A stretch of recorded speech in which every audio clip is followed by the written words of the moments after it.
Jadi ini mungkin sisa benteng yang paling nampak waktu didapat kembali.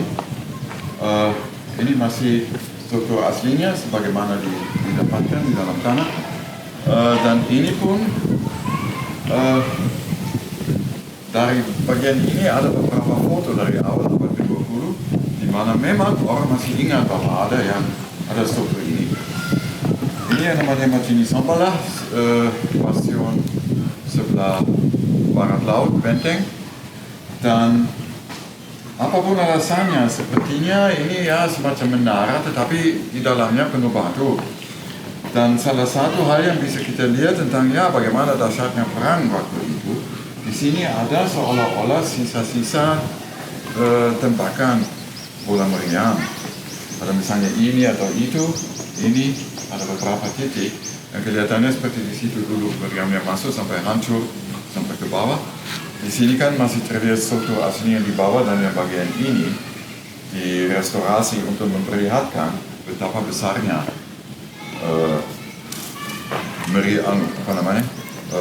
menara ini dulu.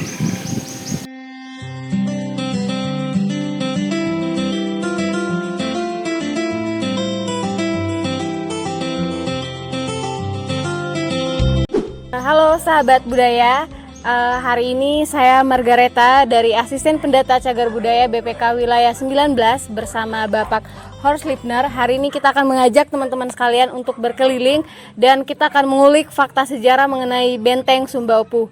Nah sebelum itu kita kenalan dulu nih sama Bapak Horst Lipner. Silakan Pak. Ya, salam budaya. Saya namanya Horst Lipner. Saya seorang sejarawan dan budayawan. Dan kawasan Benteng Sumba Upu ini saya kenali sejak mulai dibangun. Karena yang membangun ini dulu pembimbing, mentor, baru teman saya. Saya sebagai sejarawan terutama konsentrasinya ke sejarah maritim. Tapi Makassar itu kan salah satu contoh atas kerajaan maritim, kebudayaan maritim yang cukup terkenal sehingga secara pribadi pun saya tertarik dengan kawasan ini. Lalu tahun 94 ketika lagi penelitian di sini, saya sebenarnya ditawarkan salah satu rumah adat di dalam untuk menjadi kantor rumah tinggal saya apa. Jadi sejak itu saya tinggal di sini sampai tahun 2007 atau 2008. 2007. Jadi mungkin Pak Horst bisa menjelaskan dulu secara singkat Pak terkait sejarah dari Benteng Sumba Upu ini seperti apa? Ya, Benteng Sumba Upu yang masih tetap nampak adalah ini tembok lautnya dan sebagian besarnya direhab ulang. Aslinya di sini tidak kelihatan, tapi yang didapat di dalam tanah cuma setinggi inilah. Cuma sepotong, nanti di sebelah bisa dilihat kan ada yang bergelombang. Batunya itu yang aslinya, yang lain direhab ulang. Jadi yang ini ditambah lagi ya? Ditambah lagi waktu awal tahun 90-an ketika ini kawasan ini katanya didapat kembali, didapat ulang. Karena seolah-olah adanya Benteng Sumba Upu itu dilupa. Benteng Sumba Upu ini artinya situs bentengnya itu dulu pusat kota Makassar. Artinya kota Makassar yang dulu itu ada kiri kanannya dari benteng ini. Aliran sungai pun dulu lain kan. Sekarang sungai dekat di sini sebelah selatan. Di sebelah utara tidak ada lagi sungai. Dahulu sungainya kurang lebih 500 meter, 700 meter, mungkin sekilo lebih ke selatan, baru di utaranya ada semacam parit yang digali untuk melindungi benteng ini. Dan sekeliling situ ada kota. Tapi kotanya bukan bentengnya seperti yang kita kenali sekarang. Ini terdiri dari compound. Ada sekelompok rumah, ada pokoknya tempat-tempat pemukiman orang. Dan sebagian besar orang yang tinggal di kota Makassar itu bukan orang Makassar. Tapi orang Melayu, orang India, orang Portugis. Pendatang karena Makassar itu menjadi terkenal awal abad ke-17 sebagai tempat perdagangan. Pusat perdagangan. Hal itu sangat berhubungan dengan rebutnya Malaka oleh Portugis pada tahun 1511, di mana tidak lagi ada suatu pelabuhan besar yang bisa didatangi orang untuk mendapatkan rempah-rempah dan ya komoditi perdagangan lain yang selalu dicari-cari di Nusantara ini. Makassar sebenarnya datang agak terlambat atas panggung sejarah itu. Bentengnya mulai dibangun pertengahan abad ke-16, lalu akhir abad ke-16 mulai diberikan batu, kan sebelumnya tanah liat saja. Barulah di bawah pemerintahan dua Sultan Makassar pertama yang memeluk agama Islam, kota ini menjadi salah satu pusat perdagangan dunia. Karena mereka berhubungan dengan jaringan perdagangan Islam, mereka mulai menerapkan undang-undang yang cukup adil, mereka sangat terbuka terhadap pendatang, sehingga dan pelabuhannya cukup lumayan bagus, sehingga ini menjadi salah satu tempat pertukaran komoditi dari Indonesia Timur dan Indonesia Barat, dari Filipina. Maka adanya ramainya perdagangan itu menyebabkan bahwa Makassar menjadi makin terkenal. Oke guys, jadi setelah tadi kita tahu sejarahnya dan sekarang kita mau belajar mengenai struktur benteng itu seperti apa. Nah, mungkin Bapak Hors bisa menjelaskan kepada teman-teman terkait struktur bentengnya. Mungkin bisa di zoom lebih dekat lagi biar bisa dilihat dengan jelas. Ini sisa tembok lautnya, dan yang bagian ini adalah pintu gerbang ke laut. Ini dilindungi oleh satu bundaran ke depan, baru pintu keluarnya ada kiri kanan di sini. Itu masih terlihat kan, tidak ada batu fondasi di situ. Dan ini pintu gerbangnya untuk masuk ke dalam kawasan benteng. Dan batu-batu ini, yang batu-batu besar itu sepertinya sebagian itu masih tetap aslinya. Artinya inilah boleh dibilang jalan betulan pertama Sulawesi Selatan yang ada fondasi seperti jalan yang sekarang. Apa fungsinya pintu ini agak tidak jelas karena agak mustahil barang dan sebagainya dimasukkan dari sebelah sini dari laut, kan di sini di depan ada beberapa ratus meter saja sudah laut. Jadi untuk menumpuk muatan dan sebagainya sepertinya tidak ada. Tetapi dari semua sisa yang ada, tinggal pintu gerbang yang satu ini yang masih tetap bisa direkonstruksi. Dan saya tidak terlalu tahu, teman-teman arkeolog mungkin lebih pandai, tetapi yang saya ingat, batu-batu yang bundar seperti ini katanya didapatkan di dalam tanah juga. Jadi adanya pintu ini sudah direncanakan. Ketika mereka mau buat batu-batunya, kan sudah tahu harus ada batu-batu bundar untuk membentukkan sudut ini. Jadi ya, ini memang diidekan sebagai salah satu pintu utama untuk masuk ke dalam benteng.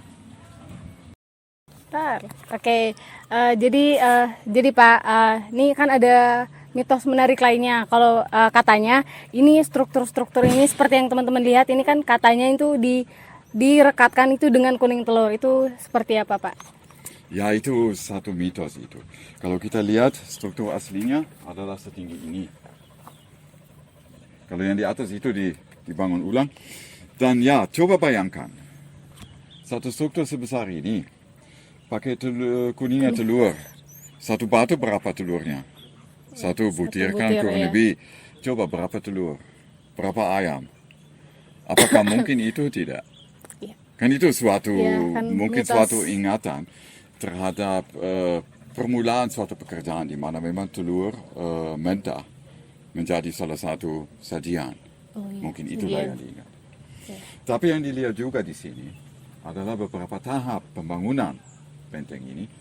Ketika Makassar sudah menyadari bahwa mereka akan berkonflik dengan VOC,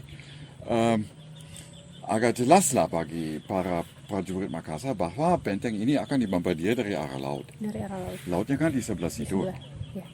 Sehingga mereka sangat takuti bahwa tembok laut ini bisa habis ditembak. Dan mereka menambah kekuatan tembok di dalam ini. Jadi bagian inilah memang tambahan atas tembok yang ada di situ. Tembok yang sebelumnya. Dengan idenya, biar ditembak dari luar, kan di luar ada tembok lagi, baru ada tanah, baru ada ini. Iya. Ketika ditembak dari luar, biar tembok luarnya runtuh. Runtuh, tetapi Masih ada yang di tanahnya. dalam- iya. Biar lapisan pertama habis ditembak, masih ada lapisan Masih ada kedua. lapisan seterusnya. Sehingga temboknya masih tetap akan bertahan. Itu idenya. Ini dibuat tahun 1630-an. Kalau saya tidak salah ingat, dimulai baru tahun 1660-an diperkuat lagi. Karena selama, ya sampai hitunglah 1650, Makassar sama sekali tidak usah takuti VOC Belanda. Karena mereka cukup kuat.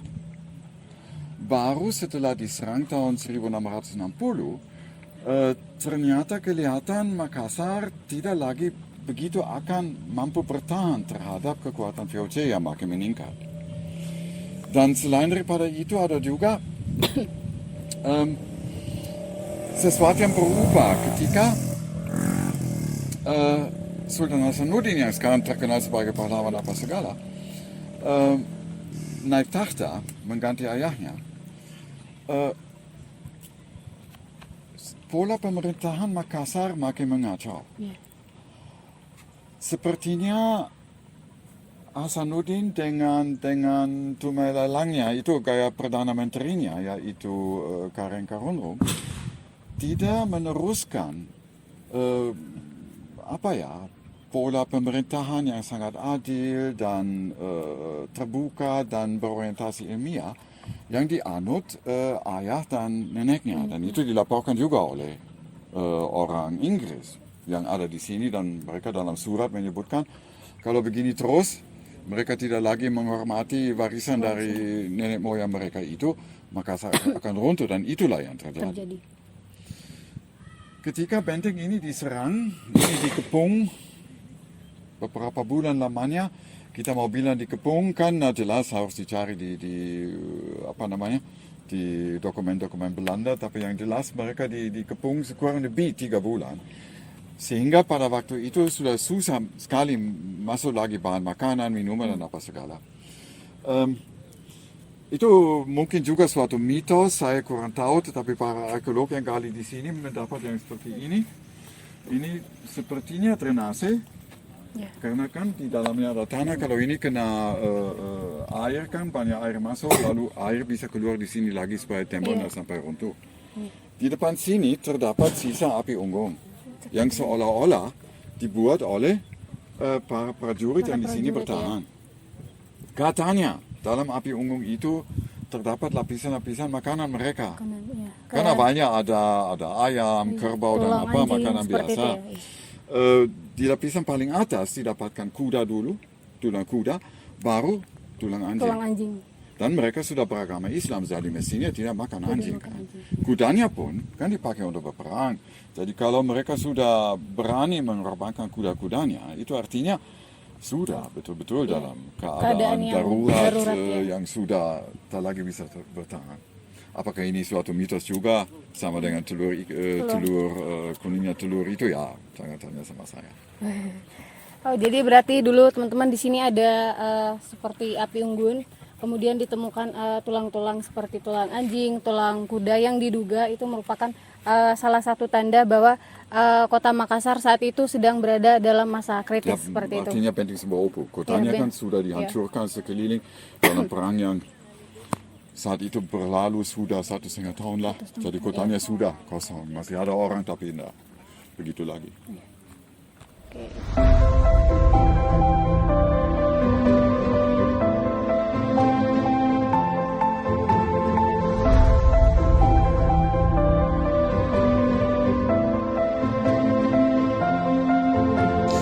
Sekarang kita berada di belakang rumah adat Makassar yang ada di kawasan Benteng Sumbawu. Nah, seperti yang teman-teman lihat, ini sekarang adalah lokasi yang diduga menjadi peristiwa terjadinya ledakan di Benteng Sumbawu Makassar yang terjadi pada 24 Juni 1969.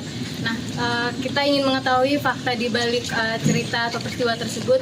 Kak, mungkin Bapak bisa menjelaskan lebih rinci kepada sahabat budaya Makassar. Ya, ini perang Makassar itu suatu cerita yang panjang. Dia berjalan kurang lebih 3 tahun, kurang lebih. Pada awalnya VOC memutuskan bahwa mereka akan memperingati Makassar supaya jangan lagi berdagang dengan rempah-rempah, jangan buka pelabuhannya untuk orang Portugis dan sebagainya. Tetapi pada saat itu juga mereka dibantu oleh seorang, mau dibilang pemberontak atau bagaimana, pokoknya salah seorang keturunan Raja Bugis, namanya Arupalaka, yang berseberangan dengan Goa dengan alasan bermacam-macam lah. Dan ternyata ketika VOC dengan armadanya di depan pelabuhan Makassar itu pada tahun 1667 dan para duta Makassar naik di kapal-kapal situ untuk menyerahkan sesuatu, ada cerita diplomatis di situ. Mereka melihat Arupalaka dan di situ orang Belanda melihat bahwa orang Makassar cukup takut ketika melihat bahwa ada orang Palaka dan orang Bugis yang namanya Tua Angke yang tinggal di Batavia itu ikut sama Belanda. Akhirnya Makassar hanya bisa dikalahkan karena dibantu oleh orang Bugis itu yang berasal dari Bone yang memang berseberangan dengan, ada cerita panjang-panjang tentang perang Bone dengan Makassar. Tetapi pada tahun itu 1667 Sultan Hasanuddin masih memutuskan akan menyerah sebelum Benteng Sebuah Upu diserang. Jadi bentengnya masih utuh berdiri. Tahun berikutnya, 1668, Belanda coba konsolidasi dan coba bermacam-macam, tapi Makassar ternyata tidak setuju ada adanya Belanda dan mereka coba berperang lagi, terjadi pada penyakit yang luar biasa, sehingga perang berhenti, menjadi makin kecil. Pada tahun 1669 baru perang pecah lagi secara terbuka dan pada saat itu VOC sudah diberikan Fort Rotterdam yang sekarang ini kan yang dulu namanya Benteng Ujung Pandang. Situ mereka punya markas dan mereka berusaha untuk dari utara itu makin mendekati Benteng Sebuah Upu. Pada suatu saat mereka berada di kurnibi pohon-pohon situ dengan meriam apa segala setelah menghancurkan sekian banyak benteng yang masih ada di utara, tapi di depan mereka Benteng Sebuah Upu tidak bisa diserang karena terlalu kuat. Maka akhirnya mereka memutuskan menggali satu terowongan di bawah tembok Benteng Sebuah Upu, lalu diisi dengan mesio yang masih ada di kapal, itu diledakkan sehingga temboknya meledak. Mereka coba menyerang, dan bisa masuk juga selama beberapa hari baru turun hujan dan apa segala. Dan kurang lebih seminggu setelah ledakan itu, akhirnya Arupalaka dengan pengikut setianya memberanikan diri untuk menyerang lagi lubang di tembok itu. Mereka bisa masuk dan akhirnya Benteng Sebuah Upu jatuh kepada penyerangnya. Dan yang tak boleh dilupa itu yang menyerang pertama itu dan yang paling banyak orangnya itu sebenarnya orang Bugis. Orang Belandanya pada masa itu kan ada Wada, ada ini, ada itu. Yang masih bisa berdiri dipakai berperang tinggal kurang lebih 100 orang. Orang Bugisnya main-main 1.500. Para sekutu Belanda, Ternate, Tidore, Bacan, Buton, Ambon dan apa segala, ada lagi kurang lebih 1.000 orang. 1.000 orang. Jadi yang sebenarnya menjadi penyerang terakhir dan penakluk benteng ini bukan Belanda. Belanda hanya ada meriamnya sekian yang dipakai tembak-tembak saja. Dan kawasan ledakan tidak jelas. Itu kurang lebih di kawasan sini. Artinya tembok diledakkan untuk sepanjang main-main 200 meter lah. Dan di situ terbuka sehingga orang bisa menyerang. Dengan itu juga temboknya kan makin lemas. Ketika Benteng Sebuah Upu sudah jatuh ke dalam tangan Belanda, Belanda minta bahwa ini tembok semua disamaratakan dengan tanah. Dan menurut keterangan yang ada di surat-surat Belanda itu yang sempat diratakan itu adalah bagian utara ini. Bagian selatannya dengan bagian timurnya ya dibongkar-bongkar tapi tidak terlalu. Kalau bagian lautnya itu agak susah karena memang besar kan. Ada diratakan sebagian tetapi tidak sampai rata-rata betul. Suatu saat setelahnya kan di sini agak beberapa ratus meter ke utara ada parit yang digali untuk melindungi benteng. Sungai Berang banjir maka parit itu berpindah sepertinya ke sebelah sini. Dan dengan itu, semua sisa benteng yang masih ada terangkat. Sehingga sekarang agak susah diketahui di mana batas utaranya. Tetapi dari sumber-sumber yang ada, keterangan waktu perang, keterangan yang sebelumnya dan sebagainya. Sepertinya benteng ini tidak terlalu menjauh ke utara. Dia kan kurang lebih dari sini paling-paling 100 meter lagi ke utara. Di situ sudah temboknya. Batasan ditemboknya. Batasan yang ditemboki itu. Tapi ya kota yang sekeliling itu kan masih jauh lebih luas dan di situ masih terdapat benteng sekian banyak yang lain dan apa segala.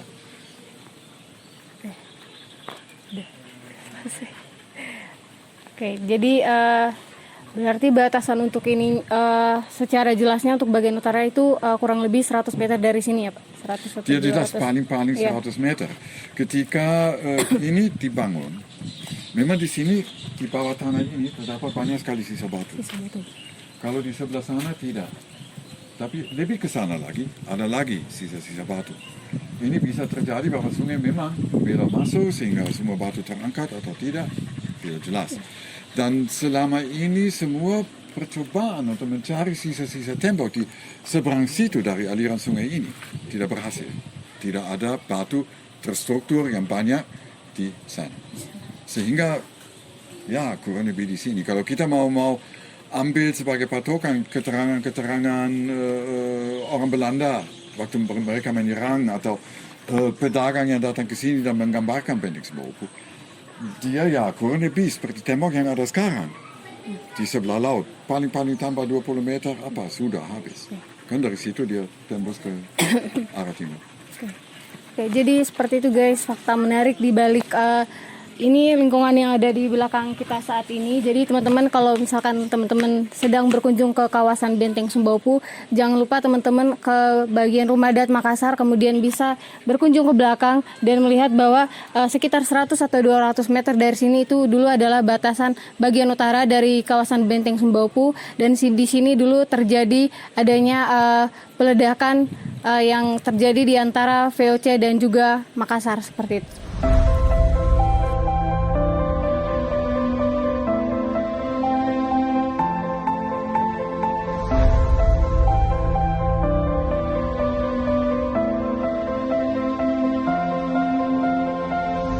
Oke, jadi teman-teman, seperti yang teman-teman udah lihat tadi, kita berjalan dari depan, kan ada Rumah Toraja, Rumah Adat Bugis, Rumah Adat Mandar, sebagian sana. Nah, teman-teman tahu nggak sih kalau rumah adat pertama yang dibangun di kawasan Benteng Sembopu ini adalah Rumah Adat Kajang. Nah, fakta menarik mengenai Rumah Adat Kajang ini ada sedikit cerita yang akan dibagikan oleh Pak Hors kepada teman-teman sekalian.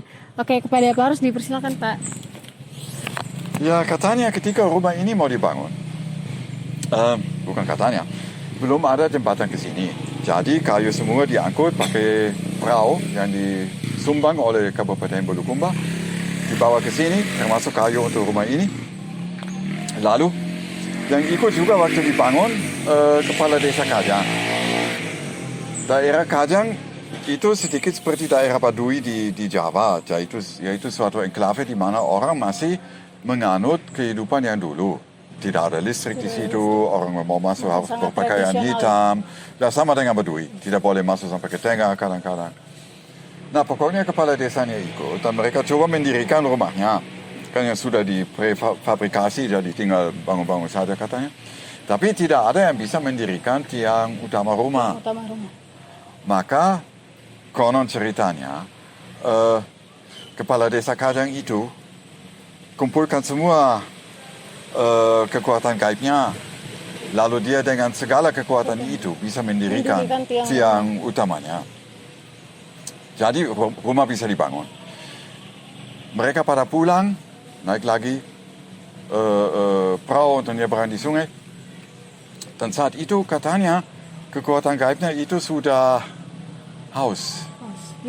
Maka sang kepala desa Kajang itu kena stroke di tengah-tengah sungai dan akhirnya meninggal di sebelah. Kemudian kelanjutan dari pembangunan tiang rumah itu seperti apa? Ya, rumah dibangun kan, karena rumah intinya sudah berdiri. Tiang intinya sudah berdiri baru dibangun. Dan saya rasa di seluruh Sulawesi Selatan selain daripada di Kajang tidak ada lagi rumah Kajang selain daripada ini. Dan ada pun satu hal yang harus digarisbawahi tentang ini bentuk-bentuk rumah. berbeda dengan rumah-rumah adat yang ada di kawasan kedua yang namanya Pasar Seni. Rumah-rumah ini sebagian berbeda betul-betul. Kan di sana rumahnya hampir sama ukurannya semua, cuma beberapa sifat saja yang berbeda. Ini disebabkan karena oleh ini rumah-rumah ini sebagian besarnya didasarkan atas informasi betulan. Apa namanya informasi betulan? Kalau yang ini memang disesuaikan dengan permintaan orang Kajang sendiri. Kalau rumah adat Mandar yang di sebelah sini dibangun dengan mengikuti suatu gambar yang didapat di sebuah lontara yang berasal dari awal abad ke-20. Di situ ada gambar rumah yang seperti ini dengan jumlah tiang apa segala, dan itulah yang diikuti. Itu yang diikuti untuk pembangunan rumah. Ya. Bahkan ternyata yang harus diikuti juga sekian banyak kesalahan yang terdapat di dalam gambar itu. Misalnya jembatan yang ke belakang itu mestinya ada di samping, tapi di gambar rumah itu dia ada di tengah, jadi dipindahkan ke tengah juga. Rumah Bugis yang di paling awal itu juga dibangun sesuai dengan pesan-pesan yang terdapat di dalam lontara tentang pembuatan rumah. Jadi betul-betul ukuran orang diambil, itu dikalikan menjadi rumah itu. Dan ada satu rumah lagi yang lain yang menandai sesuatu yang menandai jalannya sejarah yang terjadi, yaitu yang rumah museum itu. Ini meniru rumah Raja Sengkang yang dibangun pada abad ke-19 dan yang sudah mengikuti model Eropa. Kolonial. Ya, tapi kolonialnya itu. Di situ terlihat memang ada sifat-sifat kolonialnya, sifat barat, tetapi orang barat pun ikut dengan sekian banyak sifat rumah tradisional Sulawesi Selatan. Ini mau menandai bahwa biar orang Portugis, orang Belanda, orang Inggris adalah juga sebagian dari sejarah Sulawesi Selatan dan Benteng Sembaopu dan Makassar. Dari permintaan masyarakat Kajang itu sendiri. Oke, kita lanjut ke lokasi berikutnya.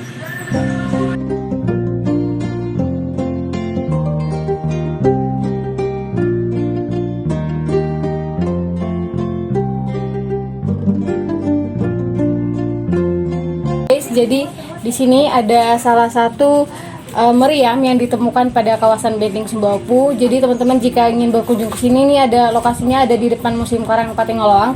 Nah, kemudian untuk cerita unik, cerita menarik di balik meriam ini kita akan dengarkan bersama Pak Horst. Silakan Pak. Ya, ini dinamakan meriam polong. Mestinya patah, tapi tidak patah, kelihatan bengkok. Ceritanya dia bengkok karena begitu dahsyatnya kebakaran yang terjadi waktu benteng sudah jatuh ke tangan orang waktu diserang.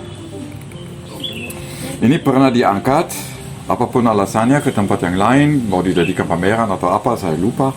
Tetapi orang yang bawa katanya menjadi sakit, sehingga ide satu-satunya supaya dia bisa sembuh lagi, bawa kembali ke tempat aslinya, sehingga dia sekarang masih tinggal di sini dan dijadikan tempat sajian oleh orang sekeliling. Apapun alasannya tidak jelas. Bagaimanapun meriam ini pada satu pihak menandai dahsyatnya perang yang terjadi di sini, di mana boleh dibilang kota bebas berdagang terakhir Nusantara akhirnya jatuh juga kepada kekuatan Eropa yang ingin menguasai perdagangan di Indonesia ini. Dan dia juga menjadi tanda atas sesuatu yang bagaimana ya, yang mungkin cukup penting untuk zaman sekarang. Benteng Sembaopu Makassar bisa bertahan kurang lebih 50 tahun, walaupun sudah diserang oleh Belanda kiri kanan, diblokir, dan mereka masih bisa berdagang.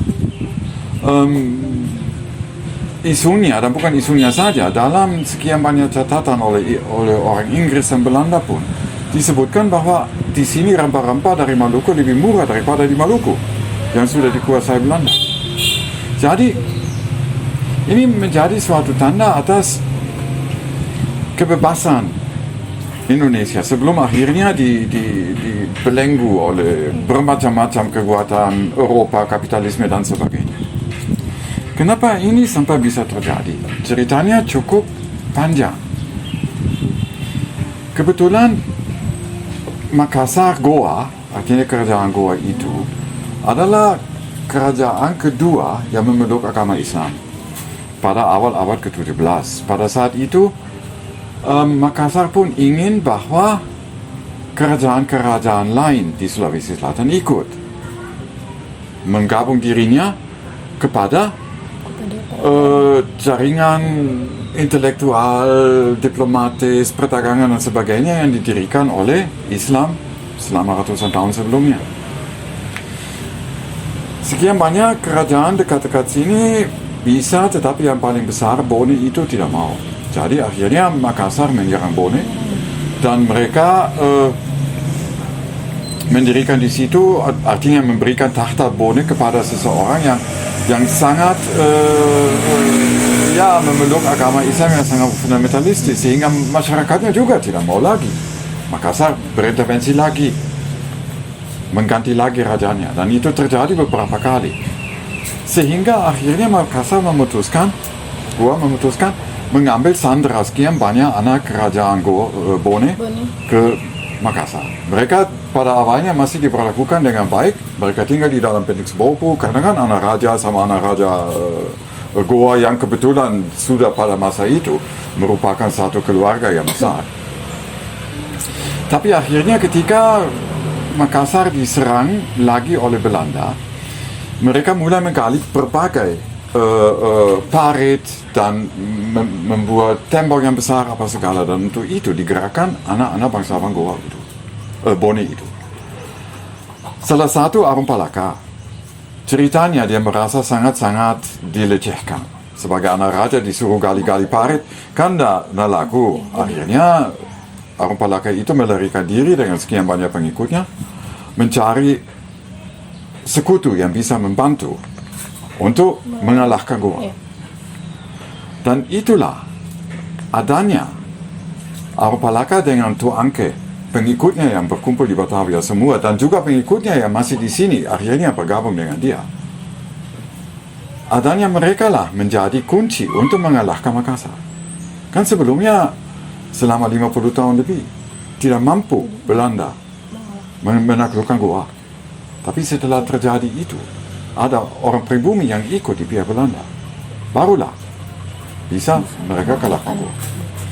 Dan ada satu hal yang lain di situ. Selama 50 tahun awal itu, ketika Makassar masih jaya betul-betul, sebenarnya bukan Sultan yang memegang kekuasaan, tetapi ada satu jabatan di dalam kerajaan namanya Tumai Lalang, semacam Perdana Menteri, yang diduduki oleh dua bangsawan tinggi dari kerajaan Talo. Itu di utara di sini sedikit, itu sebenarnya Goa terdiri dari Goa dengan Talo, apa ceritanya agak panjang. Dan kedua, Tumai Lalang itu sangat-sangatlah terbuka terhadap pengetahuan ilmiah pada masa itu. Mereka perdalam ilmu yang paling modern yang didapat di Eropa. Terutama ini yang menjadi pemberi nama untuk museum itu, Karem Patingaluang. Sangat-sangatlah tertarik kepada semua temuan ilmiah yang up to date pada zaman itu. Dia pelajari bahasa bermacam-macam. Dia bisa berbahasa Portugal, sangat-sangat lancar katanya. Spanyol ngerti, Arab bisa, bahkan sampai bahasa Latin pun dia pelajari. Dia kumpulkan tulisan-tulisan ilmiah yang canggih pada masa itu. Diterjemahkan ke bahasa Makassar pakai tulisan Lontara. Dia pun tertarik kepada peralatan saintifik yang modern pada zaman itu. Salah satu ada teropong, sesuatu yang baru-baru ditemukan. Sehingga Karem Patingaluang misalnya memesan lewat Belanda teropong terbesar dunia pada waktu itu. Itu akhirnya dikirim juga ke Makassar. Dia juga sangat tertarik tentang ini, ilmu geografis yang juga baru didapatkan. Karena orang baru tahu bahwa bumi ini bundar, bahwa ada pulau ini, ada benua ini, benua itu kan. Itu dijadikan bola dunia. Jadi Karen Patingaloa memesan juga bola dunia yang besar. Yang saya lupa, satu yang paling besar atau kedua besar dunia. Itu khususnya dibuat di Jerman, baru diangkut ke sini. Ketika teropong dan bola dunia itu tiba, ternyata Karen Patingaloa sudah meninggal. Anaknya, Karen Karonrong, yang menjadi tumai lalang lagi, ternyata tidak tertarik terhadap pengetahuan itu. Perpustakaan yang dikumpulkan oleh ayahnya ditelantarkan. Dan bola meriam dengan teropong yang besar itu dikembalikan. Kembalikan lagi ke Jerman. Bukan, dikembalikan ke Belanda yang bawah. Kan? Karena masih harus dibayar sebagian. Ini kan dipesan, bukan dijadikan oleh-oleh, dipesan, dibayar. Nah, apa yang bisa kita pelajari dari yang begitu? Salah satu, pengetahuan mutakhir, pengetahuan yang canggih. Itulah sesuatu yang penting.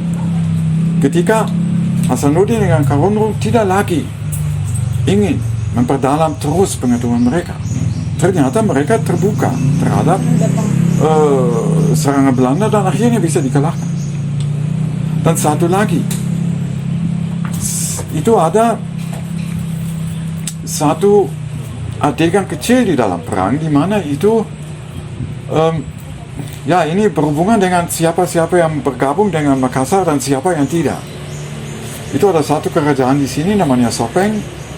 Dan di situ ayahnya, raja yang tua itu, masih setia, anak yang muda itu setia kepada Sultan Hasanuddin. Ayahnya ikut sama Arum Palaka. Jadi ketika perangnya terjadi itu, si anak itu berjanji kepada Sultan Hasanuddin bahwa dia akan bawa kepala Arum Palaka ke depannya sebagai tanda kita akan bisa mengalahkan ini orang Bugis Soangke dengan Belanda apa. Si anak itu didapatkan kembali di sini di pas kurang lebih kawasan sini kan, di sini dulu ada menurut peta yang ada masjidnya. Waktu diserang pada hari kedua itu ternyata si anak itu bersembunyi diri di dalam masjid bersama istri-istrinya, dan di situ ditangkap oleh Toangke orang Bugis baru dibawa ke Arum Palaka di Kedawai. Di situ, ya mana ini kepalaku itu, sudah kau ambil atau tidak? Bahwa ayahnya dengan sangat minta kepada Arum Palaka bahwa anaknya itu tidak dipenggal kepalanya, baru diserahkan kan. Ini tanda akan apa? Seandainya mereka semua bersatu, pasti Makassar tidak bisa dikalahkan. Jadi ini ada dua hal yang mestinya menjadi pelajaran. Yang satu itu, jangan tinggalkan mencari ilmu dan ilmu yang benar. Dan mencari ilmu sampai ke ujung dunia, entah perlu kan? Biar bola dunianya dibuat di Nuremberg baru dibawa ke Makassar. Dan yang kedua, jangan biarkan kekuatan terpecah belah terhadap musuh. Bersatulah, mikirlah bersama. Apa yang penting bagi orang. Jangan hanya melihat kepentingan diri sendiri saja pada saat itu. Itulah yang menjadi pelajaran dari Betting Sport.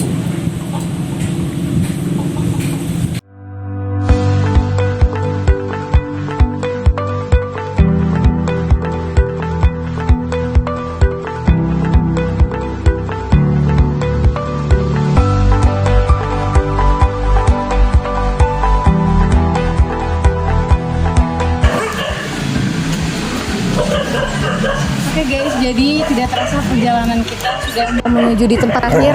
Jadi ini adalah salah satu lingkungan Rumah Dato Raja. Nah di sini untuk penutup perjalanan kita hari ini, seperti yang teman-teman sudah lihat tadi dalam perjalanan kita ada sedikit ada beberapa permasalahan yang mungkin teman-teman bisa lihat dalam video-video tadi. Bahwa yang pertama terdapat masalah vandalisme. Jadi jika teman-teman lihat tadi di papan-papan informasi itu ada coretan-coretan yang dibuat oleh oknum-oknum tertentu. Kemudian ada beberapa rumah adat yang tidak terawat. Kemudian tadi infrastruktur dari jalan-jalannya yang juga tidak terawat. Dan kemudian ada beberapa permasalahan sampah yang membuat kawasan ini sepertinya tidak menarik untuk dikunjungi.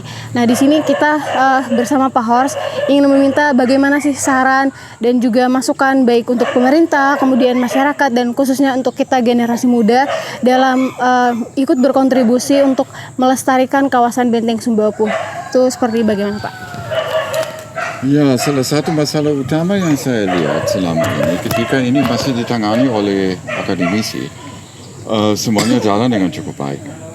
Ketika diserahkan kepada pemerintah, ya sampai beberapa tahun, sampah mulai terlihat di mana-mana, rumah tidak lagi diatur, sekian banyak pembangunan tidak sesuai dengan tema yang mestinya dianut itu. Dasar permasalahannya agak tidak jelas. Salah satu ya sepertinya kepedulian itu sangat kurang.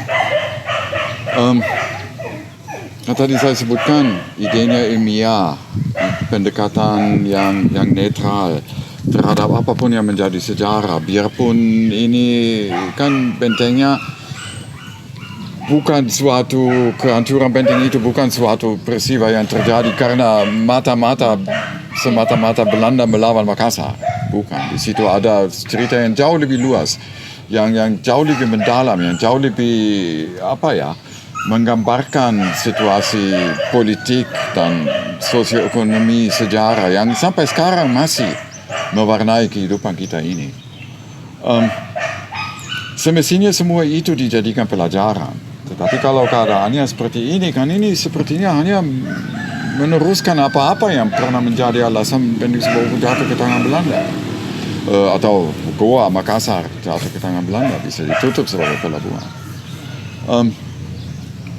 Bagi generasi muda, pesannya apa ya? Salah satu itu, jangan percaya apapun begitu-begitu saja. Cari sumber yang lebih luas. Memikirkan apa yang plus minusnya, pro dan kontranya. Lihatlah semua, jangan ambil satu jalur saja. Itu tidak akan berhasil. Yang kedua, coba lebih peduli terhadap sejarah dan seluk-beluknya yang terjadi pada sejarah. Dan dengan itu juga pedulilah misalnya tentang lingkungan. Kan di sini ada sekian banyak tempat di mana sampah bertumpuk tinggi. Ya, Pak? Ini kan suatu dosa terhadap lingkungan. Semua itu menunjukkan sesuatu yang